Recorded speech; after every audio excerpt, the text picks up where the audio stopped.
નમસ્કાર વિદ્યાર્થી મિત્રો, હવે આપણે આખું ચેપ્ટર લઈને આવી ગયા છીએ ઘડિયાળ સંબંધિત દાખલાઓ માટે. સમય અને ઘડિયાળ સંપૂર્ણ ગણિત માર્ગદર્શિકા. બરાબર.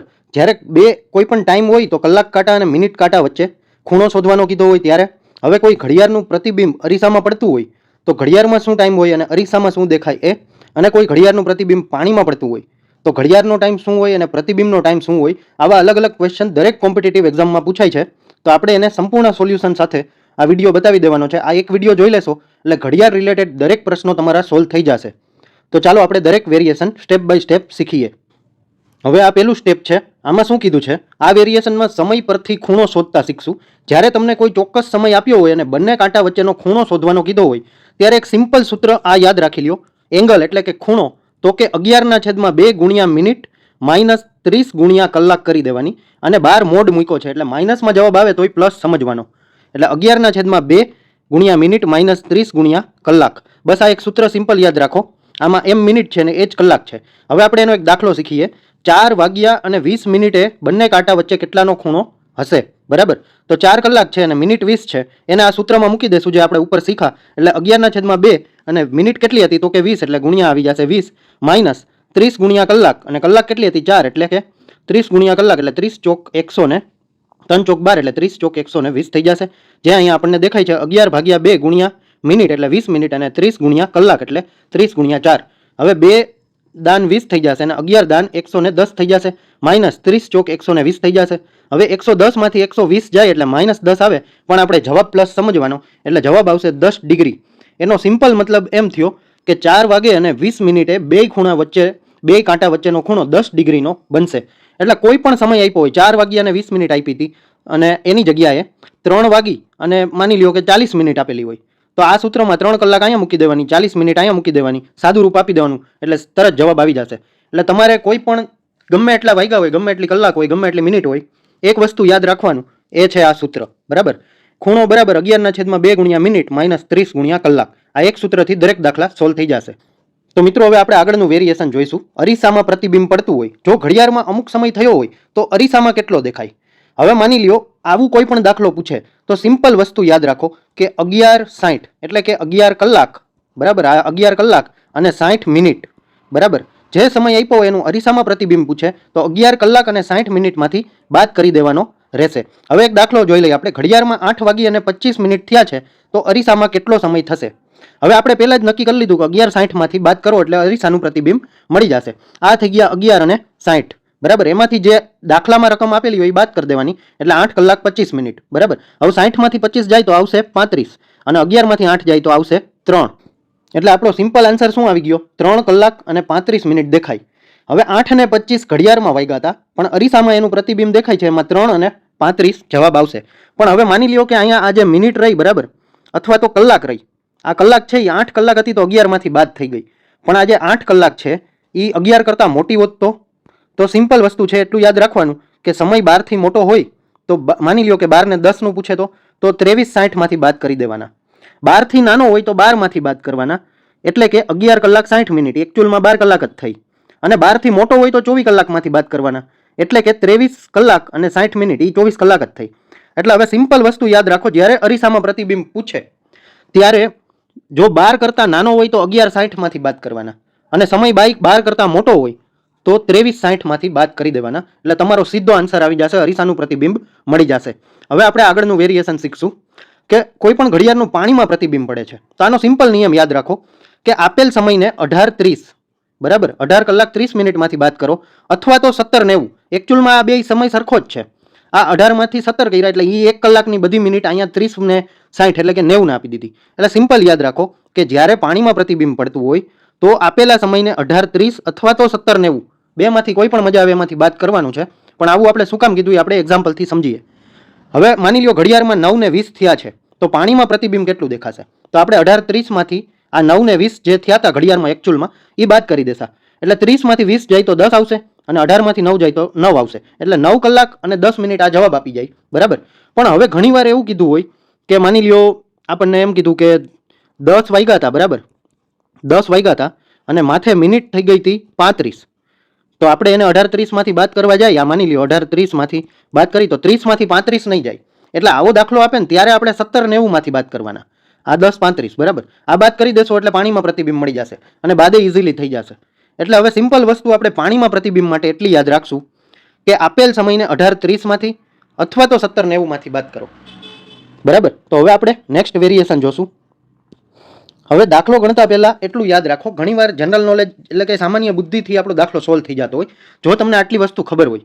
હવે મિનિટ કાંટો 1 મિનિટમાં 6 ડિગ્રી ફરે, કેમ કે ટોટલ સર્કલમાં 360 ડિગ્રી હોય અને આખી 24 કલાકમાં એટલે કે 12 થી ચાલુ કરી અને પાછો 12 ઉપર કાંટો પહોંચે મિનિટનો કાંટો તો 60 મિનિટ થાય. બરાબર.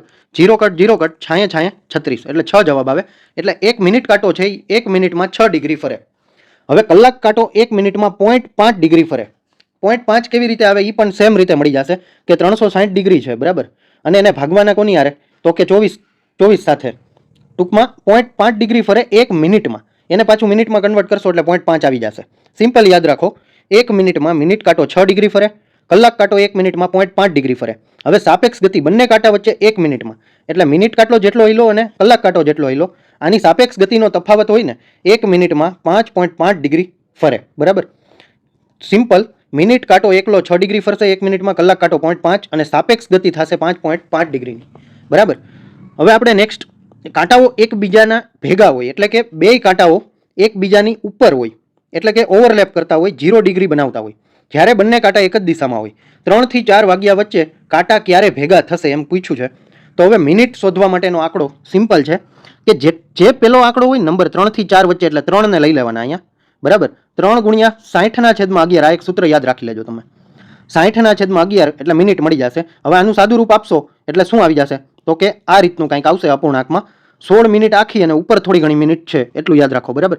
એટલે 3 કલાક અને 16 મિનિટ આટલા ટાઈમ પછી બે કાંટા એકબીજાની ઉપર આવી જશે. જનરલી આ દાખલો નથી પૂછાતા હોતા, પણ તોય નોલેજ હોય તો, હવેના જેટલા વેરિએશન બતાવું એ લગભગ નથી આવતા, પણ તેમ છતાંય નોલેજ હોય તો ક્યાંક કામ લાગશે. બરાબર. એટલે સિમ્પલ વસ્તુ છે કે ક્યારે બે ભેગા થાય. બરાબર. એના માટે 60/11 નો આંકડો યાદ રાખો અને આ પેલા આંકડા વડે ગુણી દેવાના એટલે મિનિટ મળી જશે અને આ કલાક અને આટલી મિનિટે ભેગા થશે.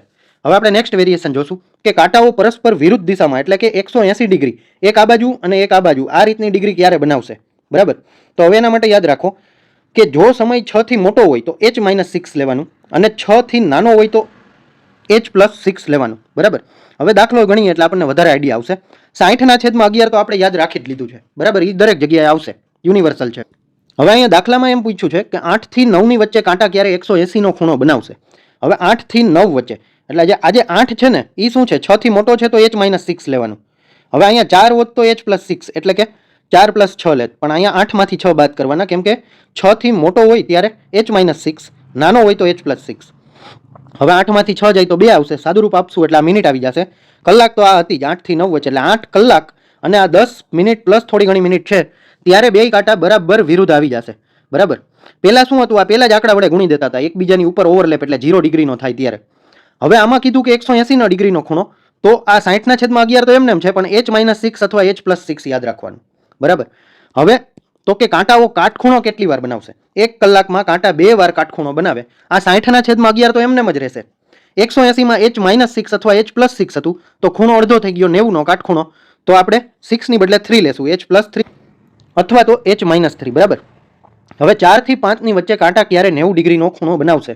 આ 60/11 સેમ જ છે, પણ h+3 એટલે 4 ને 3 7 અને h-3 એટલે 4 માંથી 3 જાય તો 1. હવે આનું સાદું રૂપ આપશો એટલે આ મિનિટ આવી ગઈ આપણી પાસે બે અલગ અલગ.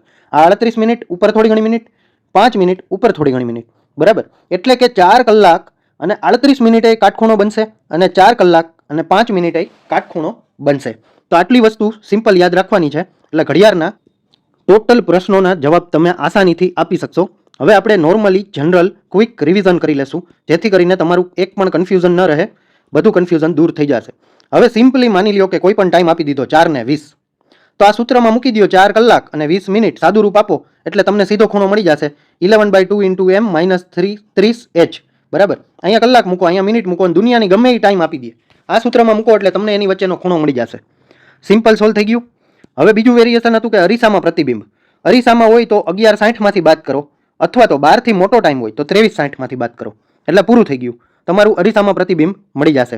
હવે પાણીનું પ્રતિબિંબ હોય ત્યારે 18:30 માંથી બાદ કરો, ના મિનિટ 30 થી મોટી હોય તો 17:90 માંથી બાદ કરો એટલે તમને પાણીમાં પ્રતિબિંબ મળી જશે. હવે સિમ્પલ યાદ રાખો, 1 મિનિટમાં મિનિટ કાંટો 6 ડિગ્રી ફરે, કલાક કાંટો 1 મિનિટમાં 0.5 ડિગ્રી ફરે, અને સાપેક્ષ ગતિ બે કાંટાઓની 1 મિનિટમાં 5.5 ડિગ્રી થાય. એટલે કે આમાંથી આ બાદ કર્યું છે, બરાબર. હવે આ સિવાય કાંટાઓ એકબીજાને ઓવરલેપ થવાનું પૂછ્યું હોય, એકબીજાની ઉપર આવે, તો આજે પહેલો આંકડો હોય એને 60/11 વડે ગુણી દો એટલે તમને મિનિટ મળી જશે. એટલે 3 કલાક અને આટલી મિનિટે 0 ડિગ્રી આવી જશે. એવું ને એવું 180 ડિગ્રીનું પૂછે, 6 થી મોટો સમય હોય તો 6 એમાંથી બાદ કરવાના, 6 થી નાનો હોય તો 6 એમાં ઉમેરી દેવાના. 8 થી 9 વચ્ચે 180 ડિગ્રીના ખૂણાનું કીધું હતું, 8 મોટો હતો એટલે 6 બાદ કર્યા, સાદું રૂપ આપ્યું, આ મિનિટ આવી એટલે 8 કલાક ને આટલી મિનિટે બે 180 ડિગ્રીનો ખૂણો બનાવશે, બરાબર. હવે કાટખૂણો 2 વાર બનાવે કોઈ પણ 1 કલાકમાં. 4 થી 5 વચ્ચે કીધું હતું તો h ±3 કરી દેવાના, એટલે 4 ને 3 7 વડે ગુણો 60/11 ને, અને 4 માંથી 3 જાય તો 1 વડે ગુણો, એટલે કે આ 4 કલાક પાકી પણ 38 મિનિટે 90નો ખૂણો બનાવશે, અને 4 કલાક ને 5 મિનિટે 90નો ખૂણો બનાવશે, બરાબર. હવે મિત્રો, જો તમને આ દાખલા સમજાઈ ગયા હોય તો આ વિડીયોને લાઇક જરૂરથી કરી દેજો. તમે કઈ એક્ઝામની તૈયારી કરો છો એ કમેન્ટ કરી અને જણાવજો. તમારા મિત્રો કોઈ તૈયારી કરતા હોય, મેથ્સમાં નબળા હોય તો એના વિડીયો શેર કરી દેજો. અને જો આ ચેનલમાં નવા હોય તો સબસ્ક્રાઇબ કરી દેજો અને બેલ આઇકન દબાવી લેજો, કેમ કે આપણે બીજા મેથ્સના ઘણા બધા ચેપ્ટર્સના, આપણે દરેક પ્રકારના ચેપ્ટર્સના આ રીતના વિડીયો મૂકવાના છીએ, જેથી કરીને સ્ટેપ બાય સ્ટેપ તમારા દરેક ચેપ્ટર ક્લિયર થઈ જાય. તો બેલ આઇકન દબાવી લેજો જેથી અમારા કંઈ નોટિફિકેશન મિસ ન થઈ જાય. ધન્યવાદ.